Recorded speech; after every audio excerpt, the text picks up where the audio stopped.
Holy smokes! I couldn't believe it when I saw you down here, man. From Australia, right? Down You're the under. guy who does all those reviews pumping. I think that I'm pretty decent at pumping, and I've tried to model myself after Sky Rama. Yeah. Dude, you take it to the next level. 2 hours in 45 minutes or 46 minutes. I don't know, and I don't care. That's basically 3 hours of continuous ride and pumping. That's unbelievable. Oh man, it's all in the legs. There's technique, don't get me wrong, but I guess, I always thought like, well, maybe Oskar's just really small, so he glides better, but you're not. I mean, you're way less than me. I've had a couple more pancakes, maybe a burger or two more, but I mean, right there. So let's get into it. This video is all gonna be about pumping. Who better to teach us a little bit more about pumping than a guy who can pump for almost 3 hours? That's just sick. Okay, what's our first fundamental thing when we think about pumping? I mean, to me, setup. You got to dial in what you're riding. Okay. For me, I mean, looking at this setup, obviously this is Armstrong board with a full Armstrong setup. They've spent the time and R&D to dial it in perfectly. But for guys that are riding, different board brands to different masts, one of the fundamental things is just dial in the angle of that board. What you're looking for really is when the foil's planing and you're gliding, the board should be dead level with the water surface. So play around with base plate shims, either trying to bring the nose up or down, just try and get it level. If your nose is too far up, you'll find yourself a bit more weight on your front foot and you'll be burning out on that front leg. It'll be a little bit bent while your back leg's straight. Okay. Same thing, the nose is down, you'll be on the back leg. Back leg's because you're trying to compensate for that nose going down. Exactly, okay. Yeah. Sounds good. So that's first thing, dial that in. Once you're kind of comfortable with how the board is, you want to start playing around with moving your feet around, because we've all had it, back leg burns out first. Yeah. So when you're pumping, one of the first things that I do is start to bring the front foot back. So the further front foot back. Front foot back. That's amazing, because I actually leave my front foot there and I bring my back foot forward. Yeah. And I don't pump for 3 hours. The hard thing with the front, like the back foot's easy to move, because it's not under load. Right. Because the board's always trying to lift. So the front foot, if you try and lift the front foot, foil just goes up. Right. So the trick is, or that I found, is heel toe. Just shimmy it back. Heel toe, heel toe. So the first thing I do, if I kick off a wave, I'll slide my toes over and then my heels back, and probably about 5 centimeters. Okay. And so you basically want to get your front foot far enough back that it's about, on your pump, 60% of your weight's on the front foot. Gotcha. So you're really cooking that front leg. And then once you find that kind of ideal spot for the front foot, bring your back leg up so that it's about shoulder width apart. Okay, so both legs, because when you're riding, you're going to be broader than shoulder width, because you want to be able to get enough pressure and turn coming off those waves. Yeah. But once it's time for pump, you're bringing it in all the nice and shoulder width. Yeah, exactly. Okay. I mean, you see it, like if you were going to do a box jump onto this now, you're not going to do it from a surf stance. Right. You can do it shoulder width. It's your springiest, kind of most powerful stance. So Gotcha. Do the same when you're pumping. Yeah. Nice and simple. Other things that really help with the pump, I think, this is the little things. Height on the mast. Foil is so much more efficient when it's up high in the water. Water pressure is lower. When you look at your optimum height, and let's assume this is the water level. Yeah. Where do you think you want this? I like to be the top third of the mast. Okay, so top third. You want that much. And how do you keep from breaching as you get towards this top third? Once you get into that last 15-20 centimeters, you can feel it. The foil just takes off. So I just play with kind of, if it gets a little bit, like once you get into that zone, drop it back down and just play with that. Ultimately, although we all say, stay in the top third, you don't just sit there the whole time. You drop down, things happen. Gotcha. So ultimately, you might get 3 or 4 pumps up in this zone, and then you're going to start to drop back. Okay. And so you want to just focus on jumping it up, getting up as high as you can. And you see it with good foilers. Yeah. Their back foot, they always end up on their toes. Like they're just trying to jump up as high as possible. So they jump, really get up on your toes. And that's like, it's a different mindset. There's so many people that focus on driving the foil down. Yeah. And I think if you change that mindset rather to just jumping up at the end of the pump, changes everything. Interesting. And so, because I do think a little bit about letting it drift up and then hammer it like a dolphin tail to get acceleration out. Yeah. But you're thinking more, let's just jump up and bring it up. Jump like a skateboard, like an ollie. You just kind of like, the front foot will the board will follow that front foot, and then you get up right on your toes on the back foot. Really pop it up. Okay. And the higher you are, the deeper and longer the pump you're going to have after that. And so after you do that pump up and you're trying to get it again to come up out of the water as high as you can. Yeah. Are you thinking I'm going to rest and relax now and glide? Yes. So many aspects that come into this, but simply if you're traveling at a good speed on the foil, you can have a little bit of a rest at the top there. Okay. But if you're going slow, you've got to work it. You've got to get it back up to high, get those sort of deeper, longer pumps, get the speed going. Then once you've got the speed, light taps. Just sit up high, light taps. So what do you mean by light taps? So much, you want to be pushing down a lot less. You don't want the foil to be traveling too far on the mast. You don't want to push it too deep in the water. Okay. You're just doing sort of smaller, lighter taps, a little bit faster cadence, and just sort of tap it, tap it, tap it. And with your upper body, as you're moving, are you swinging the arms? Are you standing more straight? With time, I've gone to more straight. I don't think there's a negative, although some people say, oh, the swing's bad or it's good.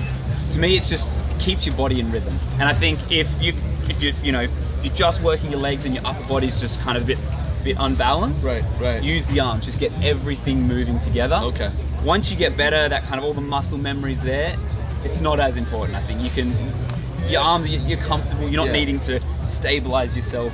You can then just stay still. One of the things that we talk to people a lot about is kind of stacking their body, shoulder over hips. Because if you get bent, you're losing a little bit of the weight and pressure, out the back side. What stance do you use?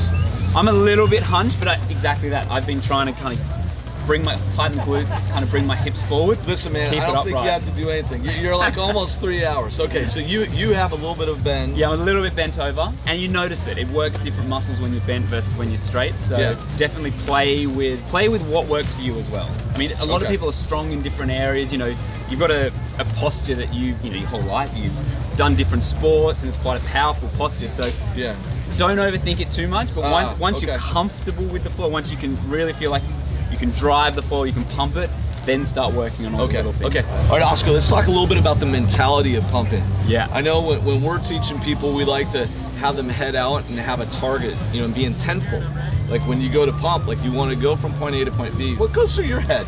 I mean, hey, what goes through your head when you're out there for almost 3 hours?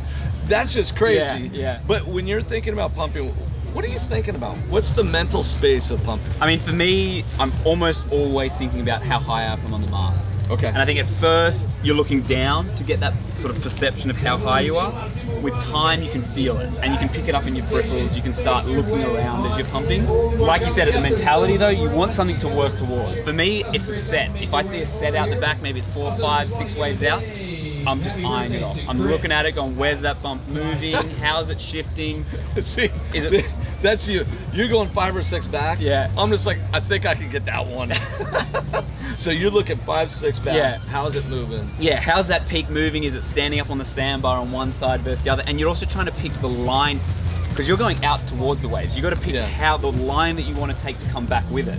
So there's things like the wind. If you've got wind coming, say, cross shore, and you see the bump there, instead of pumping straight out to the wave and then you're going to turn into the wind, you're going to be pumping into the wind. It's going to be a struggle to stay with it. Gotcha. Instead, cut a line that goes back into the wind. Use the wind to go back out, and then come, instead of going to the right, turning into the wind, go to the left. Use the wind to get you back into the wave. Gotcha. Yeah, because I mean, wind is a big factor.